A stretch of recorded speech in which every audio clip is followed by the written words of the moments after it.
Taste the Daily. திரையிட்ட எல்லா இடங்களிலும் யுனானிமஸா தோல்வியை தழுவிய படம்னு சொன்னா அது கோட் தான்.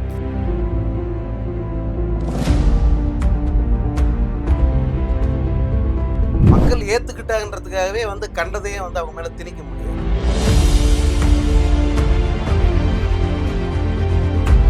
வெங்கட் பிரபு நிறைய பேர் நம்பினாங்க. நானும் கூட கண்மூடித்தனமா நம்பினேன்.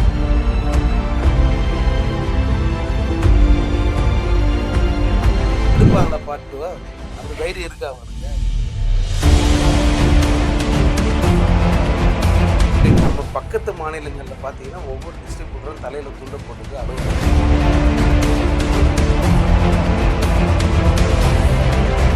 இந்த லட்சத்துல ஸ்கிரிப்ட் பண்ணா எந்த படமும் ஓடாது.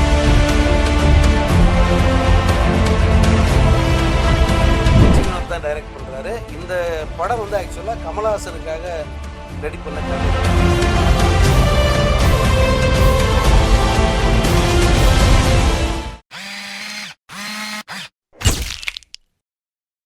திரைமொழி நேயர்கள் எல்லாருக்குமே ஹாய். இன்னைக்கு நம்ம கூட பல விஷயங்களை ஷேர் பண்ணிக்கிறதுக்காக வந்திருக்காங்க திரைப்பட விமர்சகர் OH சங்கர் சார். அவங்க தான், வாங்க பார்க்கலாம். வணக்கம் சார். வணக்கம்.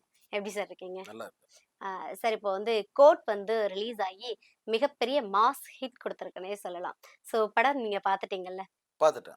படம் எப்படி சார் இருக்கு? படம் அப்படி ஒன்றும் பெரிய சுவாரஸ்யமெல்லாம் ஒன்றும் கிடையாது. ஓகே. இது வரைக்கும் இந்த சமீப காலத்துல விஜய் படங்கள்ல மோசமான படம் அப்படிங்கிற பேர் தான் அந்த படத்துக்கு கிடைச்சிருக்கு. நீங்க சொல்ற மாதிரி அது மிகப்பெரிய வெற்றி படமும் ஒன்றும் கிடையாது. திரையிட்ட எல்லா இடங்களிலும் யுனானிமஸா தோல்வியை தழுவிய படம்னு சொன்னா அது கோட் தான். ஏன்னா நீங்க அந்த படம் உலக அளவில் 4300 தியேட்டர்ல ரிலீஸ் ஆச்சு. ஆல்மோஸ்ட் அந்த படம் மேக்சிமம் தியேட்டர்ல இருந்து தூக்கிட்டாங்க. மிஞ்சி போனா ஒரு 700 தியேட்டர்ல தான் இப்போ ஓடும். அதுதான் கோட்டோட இன்னைக்கு நிலவரம். எதனால சார் இப்படி சொல்றீங்க? ஏன்னா படம் மக்களுக்கு பிடிக்கல. மக்கள் விஜய் ஏத்துக்கலன்னு நினைக்கிறீங்களா? விஜய் ஏத்துக்கிட்டதுனாலதான் அவர் இவ்வளவு தூரம் வந்திருக்காரு. ஏத்துக்காம போயிருந்தா அவர் படத்திலே காணாம போயிட்டு இருப்பாரு. விஜய மக்கள் ஏத்துக்கிட்டாங்க. மக்கள் ஏத்துக்கிட்டாங்கன்றதுக்காகவே கண்டதையும் அவங்க மேல திணிக்க முடியாது இல்லையா? அவர் மனசுக்கு என்ன தோணுதோ அதையெல்லாம் படமா கொடுக்க முடியாது. மக்களுக்கு பிடிச்சமான ஸ்கிரிப்டா இருக்கணும். பிடிச்ச படமா இருந்தா மட்டும்தான் அது ஓடும். அது எந்த படமா இருந்தாலும், யார் நடிச்ச படமா இருந்தாலும் சரி, அது எம்ஜிஆர் படமா இருந்தாலும், ரஜினி படமா இருந்தாலும் கூட மக்களுக்கு பிடிச்ச மாதிரி படமா இருந்தா, கதையா இருந்தா ஓடும். இல்லைன்னா அது மிகப்பெரிய அவமானமா மாறும். விஜயோட படங்கள், சமீப காலத்திய படங்கள் எல்லாமே அப்படித்தான். இது நீங்க அவமானமா மாறுன்னு சொல்றீங்க. இது விஜயோட கடைசி படமா நிறைய இடங்கள்ல பேசப்படுதில்ல. சோ அப்படிப்பட்ட டைம்ல இது இப்படி ஒரு சரியில்லாத படம்னு ஏன் சொல்றீங்க? கடைசி படத்துக்கு முந்தின படம் இது. கடைசி படம் இன்னும் வருது. இன்னும் ஒரு படம் இருக்கு.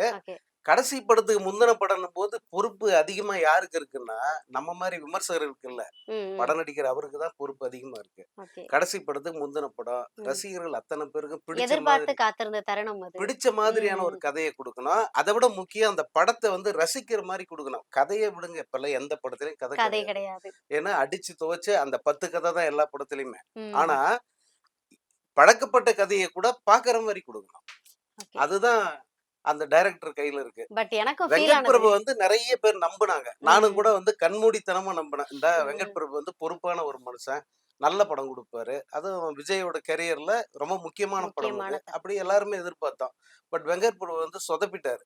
அவர் அளவுக்கு அதிகமான நம்பிக்கையாலேயோ அல்லது எல்லா ரசிகர்களும் இந்த படத்துக்கு வரணும்னு சொல்லிட்டு ஒரு அவியல் மாதிரி இந்த படத்தை பண்ணி வச்சதால யாருக்குமே பிடிக்காம போச்சு. இன்ஃபேக்ட் தீவிர விஜய் ரசிகர்கள் அவ்வளவு பேருமே இந்த படம் எங்களுக்கு பிடிக்கல. ஏன்னா நாங்க இதை எதிர்பார்க்கல. நான் இவ்வளவு கஷ்டப்பட்டு இவ்வளவு செலவு பண்ணி இந்த படம் பார்த்தேன். இந்த படம் பார்த்த அந்த எனக்கு அந்த திருப்தியே கிடைக்கல அப்படின்னு தியேட்டர் வாசல்லே சொல்லிட்டு போறதை நீங்க பார்க்கலாம். நிறைய பேர் இந்த விஜயோட இளைய தளபதி கெட்டப்ல ஒரு மாதிரி படம் பண்ணிருந்தாங்க. அந்த ஃபர்ஸ்ட் லுக் வரும்போதே எல்லாருமே அதை ஹேட் பண்ணாங்க. என்னடா விஜய் நல்லாவே இல்லை அப்படின்ற மாதிரியான விமர்சனங்கள்லாம் வந்துட்டு இருந்துச்சு. சோ நீங்க அந்த ஆன் ஸ்கிரீன் அந்த விஜய் பார்த்துட்டு எப்படி ஃபீல் பண்ணீங்க? விஜய் நீங்க இளைய தளபதியை மாத்த வேண்டிய அவசியம் என்ன? அவர் இளைய தளபதி தான் இப்பயும் கூட. இப்போ விஜய சின்ன பசங்க, இப்ப உங்க ஏஜ்ல இருக்காங்கல்ல சின்ன பசங்க, அவங்களுக்கு யாருக்கும் பிடிக்கல இப்ப இருக்கிற விஜய? பிடிச்சிருக்குல்ல? ரொம்ப பிடிச்சிருக்குல்ல? இப்ப இருக்கிற விஜய் இந்த தோற்றம், இந்த லுக், இந்த பாடி லாங்குவேஜ் எல்லாமே உங்களுக்கு பிடிச்சு போய் தானே அவர் படத்தை பாக்குறீங்க. அவரை மாத்த வேண்டிய அவசியம் என்ன இருக்கு? அவரை ஒல்லியா இழைச்சு போய் முகமெல்லாம் ஒடுங்கி போய் ஏதோ ஒரு 10 நாள் சீக்கா கிடந்த மாதிரி காட்ட வேண்டிய அவசியம் என்ன இருக்கு? புரியுது. அதனால தானே வந்து படத்த ரசிக்க முடியல. ம். நீங்க சொல்லுங்க, என்னெல்லாம் விடுங்க. நாங்க படம் பார்த்து விமர்சனம் பண்றோம், குறைய சொல்றதே எங்க வேலைன்னு கூட வச்சுக்கங்க. ம். ம். நீங்க ஒரு ரசிகரா படம் பார்க்குறீங்கல்ல, கண்டிப்பா. உங்களுக்கு அந்த விஜய் பிடிச்சிருந்ததா? இல்ல ஃபர்ஸ்ட் லுக் பார்க்கும்போது யாருக்குமே அது இல்ல சாட்டிஸ்ஃபையா தியேட்டர்ல இருந்தது. பார்த்தீங்களா, உங்களுக்கு பிடிச்சதா அது? அவ்வளவுக்கு நல்லா இல்லன்னு தான் நல்லா நானும் இல்ல. சொல்றேன். அவ்வளவுதான். ம். அது ம். அவ்வளோ நல்லா, இவ்வளோ நல்லா. இவ்ளோ நல்லா இல்ல ம். அவ்வளவுதான். ம். இந்த நல்லா இல்லங்கிறது தாங்க யுனானிமஸ் ரிசல்ட். புரியுது. இத வந்து முதல்லயே வந்து சொல்ட்டாங்க. ஃபர்ஸ்ட் லுக் வரும்போதே ரசிகர்கள் பலரும் சொல்ட்டாங்க. நல்லா ம். இல்லன்னு சொல்ட்டாங்க. நல்லா இல்லன்ட்டாங்க. அப்பயே வந்து என்ன பண்ணியிருக்கணும், அவங்க உஷாரா இருக்கணும். படத்துல ம். ஸ்கிரிப்ட மாத்திருக்கணும். அட்லீஸ்ட் இந்த கேரக்டர வந்து வேற மாதிரி பண்ணியிருக்கணும். எவ்வளோ ம். டைம் இருந்தது.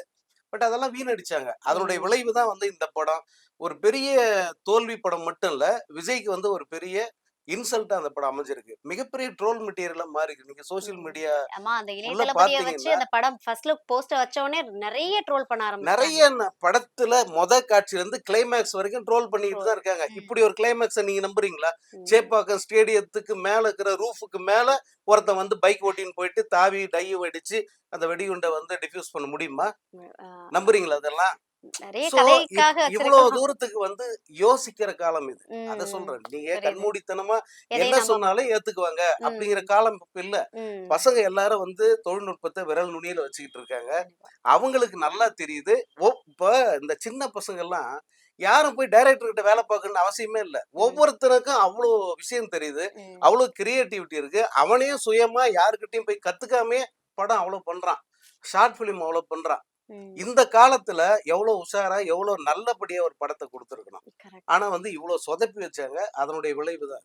ஏன் சார் இப்போ வந்து கடைசி படத்துக்கு முந்தின படம்னு சொல்றீங்க. ஏன் இந்த படத்துல வந்து பிரசாந்த் சாரா இருக்கட்டும், பிரபுதேவா சாரா இருக்கட்டும், த்ரிஷாவா இருக்கட்டும், ஸ்நேகாவா இருக்கட்டும், அந்த 90ஸ்ல உள்ள நெறைய ஆக்டர்ஸ கொண்டு வந்து இந்த படத்துல வச்சிருக்காங்க. எதனால அந்த மாதிரி பண்ணியிருக்காங்க? இல்ல அது தப்புன்னு சொல்ல முடியாது. ஏன்னா, தப்பு இல்ல. ஒரு விஜய் பார்க்கிறவனுக்கு ஒரு புது அனுபவம் ஏன்னா கிடைக்கணும். விஜய் தளபதின்றது வந்து எல்லாருக்குமே தெரியும். It's biggest actor. எல்லாராலயும் ரசிக்கக்கூடிய ஒரு மனிதர். அவர் நடிச்சிருந்தாலே படம் வந்து நல்லா போயிருந்திருக்கும். ஏன் வந்து இத்தன ஆக்டர்ஸ கொண்டு வந்து வைக்கணும்? அதுதான் கேள்வி. இல்ல இந்த கேரக்டர்ஸ் இருக்குல்ல. இந்த ம். எல்லா கேரக்டர்லயும் விஜய் நடிக்க முடியாது. ம். கண்டிப்பா இந்த கேரக்டருக்கு யாராவது ஒரு நடிகர போட்டு தானே ஆகணும். ம். அப்படி எடுத்துக்கலாம் இதையெல்லாம். ஓகே. இவங்களெல்லாம் வரும்போது ஒரு கியூரியாசிட்டி வரும். அட ம். பழைய மோகன் வராரு, பிரசாந்த் வராரு. பிரசாந்த் சார் வராரு. இவங்களுக்கெல்லாம் என்ன ரோல்? என்ன பண்ணியிருப்பாங்க? அப்படின்னு ஒரு கியூரியாசிட்டி வரும். ம். அதுக்காக தான் வெங்கட் பிரபு அத பண்ணாரு. அதுல எந்த தப்பும் இல்ல. ஓகே. ஆனா அவங்கள சரியா பயன்படுத்தினாரா? அப்படிங்கிறது தான் கேள்வி. இப்ப கேள்வி. மோகன் வந்து படத்துல வில்லன். அவர ம். யாராவது வில்லனா பார்த்தாங்களா? இல்ல. ரொம்ப பரிதாபத்துக்குரிய ஒருத்தரா வந்து போறாரு. ஆமா. எந்த ஒரு ஒரு இதுவுமே வில்லன் இல்ல. மேல வர்ற கோவம் ம். அவர் மேல வரல. ஐயோ பாவம்! அப்படிதான் வந்து சொல்ற மாரி ம். இருந்தது அவர் ரோல். கரெக்ட்டா அதனால எக்ஸ்போஸ் பண்ணல. மோகன் சார் எல்லாம் அந்த படத்துல. பயன்படுத்தல அல்லது ம். அவங்களுக்கு சரியான ரோல் வந்து தரல. அதுதான் அந்த புரியுது. படத்துல இப் முக்கியமான தோல்வி. இப்போ ஸ்நேகா மேம் எடுத்துக்கங்களேன். முன்னாடி அந்த வசீகரா மூவி பண்ணும்போது விஜய் சார், ஸ்நேகா மேமோட காம்பினேஷன் வந்து ரொம்ப நல்லா இருந்தது. ரசிக்கத்தக்கதா இருந்தது. பட் இந்த படத்துலன்னு பார்க்கும்போது, அந்த அளவுக்கு அந்த பேர் வந்து எடுபடலையோ! அப்டின்ற மாதிரி ஒரு ஃபீல். வயசாகுதுல்ல. ஆ அவங்க தோற்றம் மாறுதுல்ல. ம். அந்த கியூட்னஸ் வந்து இத்தனை ஆண்டு காலம் அப்படியே இருக்கும்னு சொல்ல முடியாது. நீங்க இல்ல படத்துக்காக நெறைய வசீகரா படம் வைக்கிறது. வந்து 20 வருஷத்துக்கு மேல ஆகுது. ம், ம். இப்போ சினேகா வந்து அந்த வசீகராவுல இருக்கிற பாவாடை தாவணி போட்ட சினேகாவ காமிச்சா அப்ப வந்து நல்லா இருக்குமா? ம். இப்ப அந்த வயதுக்கேற்ற தோற்றத்த வந்து ஏத்துக்க முடியல ஜனங்களால. ஏத்துக்க முடியல. அந்த ஒரு கெமிஸ்ட்ரின்றதே வந்து இல்ல அவங்க அப்டின்ற கேரக்டரே படத்துல ம். பார்க்கிறவன எரிச்சல் ஊட்டுற மாரி தான் இருக்கும். நீங்க கண்டிப்பா. சினேகா ரொம்ப ஒரு கேரக்டர் மாதிரி. பாருங்க. ம், ம். ஒருத்தன் வந்து உயிர பணயம் வச்சு சண்டை போடுறான். வீட்டுக்காரரு ம். சண்டை போட்டுன்னுருக்காரு. இந்த அம்மா பையன வச்சு ஒளிஞ்சுகிட்டு இருக்காங்க. இந்த தாய்லாந்துல நடக்கிற சண்டைய சொல்றேன். ஆமாமா. நீங்க இப்ப என்ன பண்ணணும்? வீட்டுக்காரன் உயிர பணயம் வச்சு சண்டை போடுறானே, அவன் பத்திரமா இருக்கணும். நம்மளும் பத்திரமா இருக்கணும்னு நெனைப்பியா? சண்டை போட்டுக்கிறவன சும்மா சும்மா வா வா வான்னு கூப்பிடுவியா? கூப்பிட்டா புரியுது. யாருக்குமே கோவம் வரும்ல. நீ பிரசவத்து வலியில வந்து ஆஸ்பத்திரிக்கு போறாங்க. ம், போறவங்க வந்து என்ன அந்த நேரத்துல எத கேட்ப? "நீ ம். அதுல இருக்கியா? நீ அதுல இருக்கியா? இன்னுமா ஆமா. இருக்க? எனக்கு இப்ப சொல்லி ஆகணும்னா, அட ம், போடி பேசாமன்னு" சொல்லிட்டு போவாங்கல்ல. அந்த சலிப்பு வந்து ம். சினேகா கேரக்டர்ல வருது. அது ஓகே. எல்லாருக்குமே வந்து கடுப்பா தான் இருக்கும். த்ரிஷா வந்து எல்லாருக்குமே தெரியும். ஒரு பிக்கஸ்ட் ஆக்ட்ரஸ். ஏன் அவங்கள வந்து அந்த ஒரே ஒரு சாங்ல மட்டும் கொண்டு வந்து காமிச்சுட்டு போணும்? அது ஒரு ஐட்டம் சாங் அதுக்காக வந்து இல்ல யார நெறைய வேணா சமந்தா பயன்படுத்தலாம். மேம் இந்த மாதிரி நெறைய பேர் வந்து நெறைய பாடல் பண்ணி அது ஹிட் ஆயிருக்கு.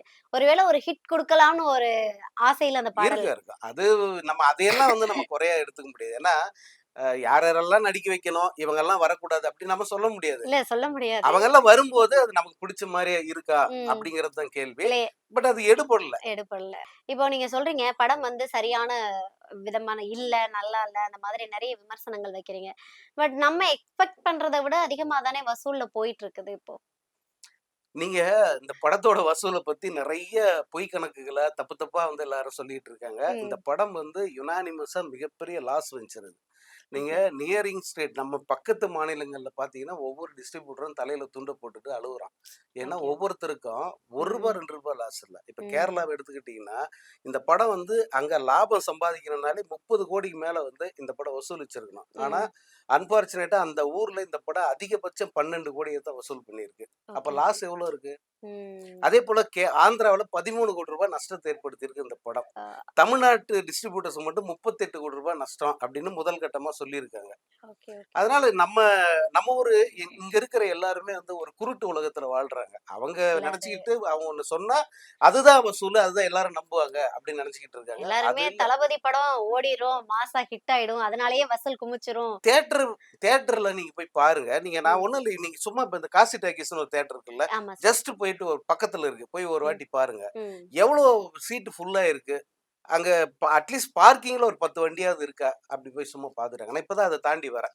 Okay, okay. அந்த நிலைமையில தான் வந்து இந்த படம் தமிழ்நாட்டுல ஓடுது. ஓகே. மற்ற கண்ட்ரீஸ் பெரும்பாலும் படத்த தூக்கிட்டாங்க. படம் வெளியாகி 7வது நாள் ம். மேக்ஸிமம் வந்து படத்த தூக்கிட்டாங்க. Okay, okay. இப்போ நார்த்லலாம் வந்து இந்த படம் எங்கேயுமே கிடையாது. நார்த்ல எல்லாமே வந்து ரீப்ளேஸ் பண்ணிட்டாங்க. ஏன்னா, அவங்களால வந்து லாஸ்ல வந்து ரொம்ப நாள் ஓட்டவே முடியாது. ம். முதல் நாளே இந்த படத்துக்கு எவ்வளோ வந்தது தெரியுமா? அட்டெண்டன்ஸ். முதல் நாள் இந்த தியேட்டருக்கு வந்த ஆடியன்ஸ் வந்து 20% தான் ஓ! நார்த்ல. கேரளாவுல ஷோவுக்கு அப்புறம் ஷோ மட்டும் தான் 90%. அடுத்த ஷோல 52% குறைஞ்சிருச்சு இந்த படத்துக்கு. ஏன் சார் வந்து கேரளால வந்து விஜய் வந்து சரியா வயநாடு நிலச்சரிவப்ப அவரு வந்து சரியா குரல் கொடுக்கல இல்ல. அப்படின்றதுக்காக அதெல்லாம் ஒண்ணும் கிடையாது. ஆ. படம் நல்லா இருந்தா மக்கள் விஜய நிச்சயமா புறக்கணிக்கல கேரளால அப்போ. புறக்கணிக்கிறதெல்லாம் இல்லம்மா ம். இது. நல்லா இருந்தா ஓடும். அவ்வளவுதான். படம் ம். நல்லா இல்ல. எனக்கு புடிக்கல. அந்த மலையாளிஸ் கதாபாத்திரம். வந்து ம். 4 மணிக்கு ஷோ போட்டாங்க. ம். ம். அதுவே அந்த படத்துக்கு வந்து பெரிய மைனஸ் ஆயிடுச்சு. ஓகே. 4 மணி ஷோ பார்த்தவன், வெளியில வந்து எல்லாருக்கும் சொல்ட்டான். படம் நல்லா இல்ல, படம் நல்லா இல்ல, படம் நல்லா இல்லன்னு. அடுத்த ஓகே. ஷோ எப்படி போவாங்க? ம். அடுத்த ஷோ போறதுக்கு யோசிப்போம்ல. கண்டிப்பா. இத்தனைக்கும் அன்னைக்கு வேலை நாள் அது. ம். Working day. ம். இந்த ம். வொர்க்கிங் டேல வேலைய விட்டுட்டு 10 மணிக்கு இந்த படத்த பார்க்கணும் அப்படின்ற அர்ஜி யாருக்குமே இல்லாம போயிடும் இல்லையா? கண்டிப்பா, நல்லா கண்டிப்பா. இல்லன்னு ஒரு டாக் பரவிடுச்சுன்னா யாருமே பார்க்க மாட்டாங்க. பாக்க மாட்டாங்க. அந்த அதுதான் இந்த படத்துக்கு நடந்தது. எல்லா இடத்துலயுமே நடந்தது. தமிழ்நாட்டிலயும் அதான் நடந்தது. விஜயகாந்த் சார வந்து ஏன் இந்த மூவில வந்து ஓப்பனிங்ல கொண்டு வந்துட்டு அதுக்கப்புறமா விஜய் சார் வராரு? அதெல்லாம் வந்து ரொம்ப தப்பான ஒரு ஒரு ஒரு ஒரு மூவ் அது. ஆக்சுவலா விஜயகாந்த் நீங்க பயன்படுத்தணும்னு முடிவு பண்ணா, ஒரு ம். 2 சீனாவது வேற வைக்கலாம்ல. அவருக்கு ஹானர் பண்ணலன்னா கூட பரவால்ல. அவர ஓகே. வந்து இன்சல்ட் பண்ணாம இருக்கணும். எவ்வளோ பெரிய லெஜெண்ட். விஜய் என்ற கண்டிப்பா, ஒரு கண்டிப்பா. நடிகன். இன்னைக்கு இந்த தமிழ் சினிமால இப்படி ஸ்ட்ராங்கா நிக்கிறதுக்கு காரணமே வந்து விஜயகாந்த் தான். விஜயகாந்த். விஜயகாந்த் இல்லன்னா, விஜய் இல்லன்னு தாராளமா சொல்லலாம். இன்னும் ஒரு 10 ஓ! படம் தேவைப்பட்டிருக்கும். அவர் எஸ்டாப்லிஷ் ஆவறதுக்கு. ஓகே. விஜயகாந்த் அந்த அளவுக்கு வந்து ஒரு பில்லரா நின்னு சம்பளமே வாங்காம நடிச்சு குடுத்தாரு. அந்த ஓகே. செந்தூர பாண்டி படத்துல. அவங்க அப்பா பல பேட்டிகள்ல சொல்லிப்பாரு பாருங்க. எஸ்ஐசிக்காக ரூ. 10 சம்பளம் வாங்காம வந்து அவர் நடிச்சு குடுத்தாரு. ஏன்னா விஜயகாந்த் அவ்வளோ பெரிய ஆளா வர்றதுக்கு காரணமே விஜயோட அப்பா தான். அந்த நன்றிக்காக வந்து அந்த மாரி நடிச்சு குடுத்தாரு. அவர நீங்க பெருமைப்படுத்தணும்னா, அந்த படத்துல நல்ல கேரக்டர் அவருக்கு குடுத்திருக்க முடியும். ஏன்னா, அது வந்து உளவுத்துறை சம்பந்தமான ஒரு படம் தான் அது. ம். இந்த உளவுத்துறை அந்த அந்த ஸ்குவாடுக்கே வந்து ஒரு சீஃப், ஒரு கமாண்டர் மாரி அவர வந்து நீங்க காட்டியிருக்கலாம். ஒரு ம். 2 சீன் காட்டியிருக்கலாமே! கண்டிப்பா. காட்டியிருந்தா யாரும் வந்து ஏத்துக்க இன்னும் நல்ல பேரு தான் கிடைச்சிருக்கும். அத ம். செய்யாம, அது கூட விஜயோட முகமூடின்ற மாரி காட்டுறதெல்லாம் வந்து ரொம்ப அநியாயம். அது விஜயகாந்த் சாராவே இப்ப நெறைய தொழில்நுட்பங்கள் இருக்கு. ஆமா. விஜயகாந்த் சாராவே காமிச்சிருக்கலாம். காமிச்சிரு. இப்ப பாத்தீங்க அப்டின்னா, விஜய் சார் வந்து இனிமே நடிக்க மாட்டேன். நான் வந்து அரசியலுக்கு போறேன் அப்டின்னு சொல்லிட்டு போயிட்டாரு. ஸோ இந்த படத்துல பாத்தீங்க, கோட் படத்துல பாத்தீங்கன்னா, கடைசியா வந்து சிவகார்த்திகேயன கொண்டு வந்து வச்சுட்டு, "புடி கண்ண, நான் எனக்கு வேற வேல இருக்கு. நான் போறேன்" அப்டின்னு சொல்லும்போது, சிவகார்த்திகேயன் சொல்லுவாரு, "உங்களுக்கு அத விட முக்கியமான வேல இருக்கு போல. இத நான் பாத்துக்கிறேன்" அப்டின்ற மாதிரி ஒரு டயலாக் வச்சிருப்பாங்க. ஸோ இது இப்ப எல்லாரோட பார்வை என்ன இருக்கு அப்டின்னா, விஜய் சார் போறாரு. அந்த பிளேஸ்க்கு வந்து சிவகார்த்திகேயன விட்டுட்டு போறாரு. அப்படின்ற மாதிரியான மென்டாலிட்டி எல்லாருக்குள்ளயுமே அது வந்துருச்சு. எல்லாருமே அப்படித்தான் பேசுறாங்க. ஆனா ம். வந்து அதுவும் தப்பான ஒரு காட்சி தான். ஏன்னா, ம். சினிமாவுல ஒரு இடம்ங்கிறது இன்னொருத்தர் குடுத்து வர்றதில்ல. ம். ம். விஜய்க்கு யாராவது அந்த இடத்த குடுத்தாங்களா? கிடையாது, கிடையாது. அல்லது ரஜினிக்கு யாராவது அந்த இடத்த குடுத்தாங்களா? இல்ல. அவங்க கஷ்டப்பட்டு மேல வந்தாங்க. ம். அதாவது விஜயாவது அவங்க அப்பா பெரிய டைரக்டரு. அந்த பின்புலத்துல வந்தாரு. பட் சிவகார்த்திகேயனோ அல்லது ரஜினிகாந்தோ ரஜினி அல்லது சார். இன்னும் இப்போ அஜித் மாதிரி நடிகர்களோ, ம். விக்ரம் மாதிரி நடிகர்களோ எந்த பின்னணியுமே கிடையாது. அ. எதுவுமே இல்லாம சினிமாவுக்கு வந்து பல போராட்டங்களுக்கு பிறகு, பல அவமானங்களுக்கு பிறகு ம். அவங்க தங்களுக்குன்னு ஒரு இடத்த பிடிச்சாங்க. அந்த இடத்த இன்னொரு நடிகர் நீ வச்சுக்கப்பான்னு சொல்லி கொடுத்துட்டு போக முடியுமா? அப்படி கொடுத்தாலும் ஜனங்க ஏத்துப்பாங்களா? ஜனங்க குடுக்குற இடம் அது. விஜய் குடுக்குற இடம் கிடையாது. விஜய் தூக்கி அந்த இடத்த இன்னொருத்தர் குடுத்துற முடியும். ம். விஜயே நினைச்சா கூட விஜயோட இடத்த யாருக்கும் தர முடியாது. தர முடியாது. நீங்க மத்த விஜய் ரசிகர் இடத்துல சிவகார்த்திகேயனை வச்சு பார்ப்பீங்களா? கண்டிப்பா ஒத்துக்கிறீங்களா? மாட்டேன். முடியாதுல்ல. அதுவும் கூட ஒரு தவறான ஒரு அதாவது வெங்கட் பிரபு என்ன நினைச்சாருன்னா, இந்த படத்துக்கு தல ரசிகர்கள் வேணும். தளபதி ரசிகர்களும் வரணும். ம். சிவகார்த்திகேயன் ரசிகர்கள் வரணும். த்ரிஷா ரசிகர்கள் வரணும். எல்லாருமே வந்து இந்த படத்த ஓகே, மொத்தமா ஓகே. பார்த்து பெருசா ஹிட் படத்த ஆகணும்னாரு. ஹிட் ஆக்குறதுக்காக எல்லா ஆக்டர்ஸையும் கொண்டு ஆமா, வந்து உள்ள ஆமா. விட்டாச்சு. ஆனா வந்து அது முதலுக்கே மோசம் வந்த மாரி வந்து படம் எல்லாமே ஒண்ணுமே இல்ல. தெரிஞ்சிருச்சு. இப்போ விஜய் சார் வந்து சினிமாவ சினிமா. விட்டே வெளியில போறார்ல சார். ஏன் இவர் வந்து அரசியலையும் பார்த்துட்டு சினிமாவையும் பார்க்கக்கூடாது? ஏன்னா வந்து அவருக்குன்னு ஒரு ரசிகர் பட்டாளமே இருக்கு இல்லையா? எல்லாருக்குமே பெரும் ஏமாற்றம் தான். அப்படின்றப்ப அவர் வந்து அரசியலையும் பார்த்துட்டு சினிமாவையும் பார்க்கலாம்ல? அது பார்க்கறது கஷ்டம். ஏன்னா, ஒருத்தரால மட்டும் தான் அது வந்து சக்சஸ்ஃபுல்லா செய்ய முடிஞ்சது. அவர் யாருன்னா, புரட்சித் தலைவர் எம்ஜிஆர். எம்ஜிஆர் சார். அவர் கண்டிப்பா, ஒருத்தர் கண்டிப்பா. மட்டும் தான் அரசியல் கட்சி 72ல ஆரம்பிச்சார். ம், ம், அதுக்கப்புறமா வந்து அவர் 5 வருஷம் அவர் பண்ண படம்லாம் பிளாக் பஸ்டர்ன்னு சொல்ல முடியாது. ம். அதுக்கும் மேல ஏதாவது ஒண்ணு இருந்தா அத சொல்லணும். வாவ்! ஏன்னா, அதுக்கப்புறம் தான் பல வெற்றி படங்கள். உலகம் சுற்றும் வாலிபன்ல இருந்து அல்லது நினைத்ததை முடிப்பவன் அல்லது ம், இதயக்கனி ம், இப்படி நெறைய படங்கள். இது எல்லாமே வந்து மக்கள் வந்து அப்படியே தூக்கி வச்சு கொண்டாடுனாங்க. இந்த ஒவ்வொரு ம், படத்தையும். ஆனா, அவர் அதிமுகன்ற கட்சி ஆரம்பிச்சு அந்த கட்சிய நடத்திக்கிட்டு இருந்தார். ம். ஏன்னா, அவருடைய ஃபேன் பஸ் அப்படி, ரசிகர்கள் அப்படி, மாற்று கட்சியில இருக்கிறவங்க கூட எம்ஜிஆர்ன்னா மயங்கி போய் படம் பார்ப்பான். அது கண்டிப்பா. அவருக்கு ஒருத்தருக்கு தான் அந்த கிரேஸ் இருந்தது. ம். அதற்கு பின்னாடி பாருங்க, யாராவது வந்து அரசியல் கட்சியில ஒரு நடிகன் சேர்ந்திருந்தா, அதோட அவன் சாப்டர் க்ளோஸ். கண்டிப்பா. இப்ப சினிமாவிலயும் ஜொலிச்சிருக்க மாட்டான், அரசியல்லயும் ம், ஜொலிச்சிருக்க மாட்டான். இதுதான் வந்து நெஜம். எதனால இப்படி ஆகுதுன்னா, இப்ப விஜய் வந்து தனி கட்சி ஆரம்பிக்கிறார் இல்லையா? ம், கட்சி ஆரம்பிக்கிறதுக்கு முன்னாடி வரைக்கும் எல்லா கட்சியிலயும் அவருக்கு ஃபேன் இருப்பாங்க. ம். ஏடிஎம்கேல இருப்பான், டிஎம்கேல இருப்பான், எல்லாத்துலயுமே இருப்பாங்க. ஆமா. தனியா கட்சின்னு ஒண்ணு ஆரம்பிச்சு வெளிய வந்துடுறாருல்ல, அப்ப ம். அவரு எந்தெந்த கட்சியெல்லாம் எதிர்க்கிறாருன்னு பார்க்கணும். ஓ, புரியுது. இப்ப அவரு திமுக எதிர்ப்பாரு, அதிமுக எதிர்ப்பாரு, பிஜேபி எதிர்ப்பாரு. இவங்களெல்லாம் எதிர்த்து தானே அரசியல் பண்ணணும். ம். இப்படி எதிர்த்து அரசியல் பண்ணா, இந்த கட்சியில இருக்கிறவன்லாம் எப்படி போய் விஜய பார்ப்பான்? கரெக்ட். விஜய் படத்த எப்படி பார்ப்பான்? விஜய் எப்படி சப்போர்ட் பண்ணுவான்? இப்ப ஆனா வந்து விஜய் சார் வந்து நம்பி களத்துல இறங்கியிருக்கதே ரசிகர்கள நம்பி தானே. இல்ல. இந்த லாஜிக் ஒண்ணு இருக்கு இல்லையா? ம். அதனால என்ன பண்ணுவாங்கன்னா, அரசியலுக்கு வந்துட்டா படத்த நடிக்கிறத நிப்பாட்டிக்கணும். இல்லன்னா படமும் ஃபெயிலியர் ஆயிடும். அரசியலும் இமேஜ் அரசியல். காலி ஆயிடும். Okay, okay, okay. புரியுது. ஓகேவா? அதனால தான் விஜய் வந்து அது ஒரு சின்ன புத்திசாலித்தனம் தான். ம், அரசியலுக்கு வந்துட்டா, அரசியல் ஃபுல் ஸ்விங்கா பண்ணணும். ம், அது சக்சஸ் ஆகுதோ, ஃபெயிலியர் ஆகுதோ அது வேற. அது ம். கடைசி வரைக்கும் போய் பார்க்கணும். ஒருவேள அதுல எடுபடலாம் திரும்ப அரசியலுக்கு சினிமாவுக்கு வந்துரலாம். அவ்வளவுதான். ஓகே. இப்போ விஜய்க்கு வந்து இன்னும் ஒரு படம் இருக்கு அப்டின்னா, அத பத்தி உங்களுக்கு ஏதாவது அப்டேட் தெரியுமா? தெரியும். அது வந்து வினோத் டைரக்ட் பண்ற படம் அது. ஓகே. அவருடைய 69வது படம், கடைசி படம். ம். வினோத் தான் டைரக்ட் பண்றாரு. இந்த படம் வந்து ஆக்சுவலா கமலஹாசனுக்காக ரெடி பண்ண கதை அது. ஓகே. கமலஹாசன வச்சு ஒரு படம் பண்றதா இருந்தாரு வினோத். Okay sir. கமலஹாசனுடைய 233வது படம் அது. ஓகே. அந்த படம் வந்து ஒரு அரசியல் பின்னணியில இருக்கிற அரசியல் களம் தான் அந்த படம். ஏன்னா ம். கமலஹாசன் அப்போ தீவிரமா அரசியல்ல அரசியல்ல இருந்தாரு. இருந்தாங்க. ம். அதனால அதுக்காக ஒரு படம் வந்து அவர் ரெடி பண்ணாரு. ஓகே. பட் 2 பேரும் வந்து சேர முடியாம போச்சு அந்த படம். ம், அத ம். இப்போதைக்கு கைவிட்டுட்டாங்க. ஓகே. அந்த கதைய தான் விஜய்க்கு ஏத்த மாரி மாத்தி இந்த ம். படத்த பண்றதா தகவல் இருக்கு. இந்த படத்துல வந்து அ மீண்டும் வந்து அனிருத் இவர் கூட வந்து இணையறதுக்கு வாய்ப்பு இருக்கு.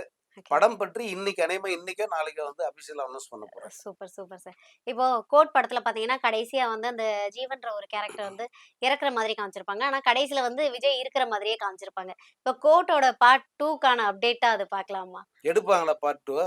அந்த தைரியம் இருக்கா அவங்களுக்கு? எடுத்து பாடு யாரு வேணா வைக்கட்டும். இப்போ இது ஏதோ விஜய் மேல இருக்கிற கோவமோ அப்படியெல்லாம் ம். ஒண்ணும் கிடையாது. ம். இந்த படத்த ம். திரும்ப யார வேணா வச்சு எடுக்கட்டும். 2வது பார்ட் எடுக்கட்டும். ஓகே. எப்படி போகுதுன்னு பாருங்க. இந்த லட்சணத்துல ஸ்கிரிப்ட் பண்ணா எந்த படமும் ஓடாது. இது யார் வச்சு பண்ணாலும் ஓடவே ஓடாது.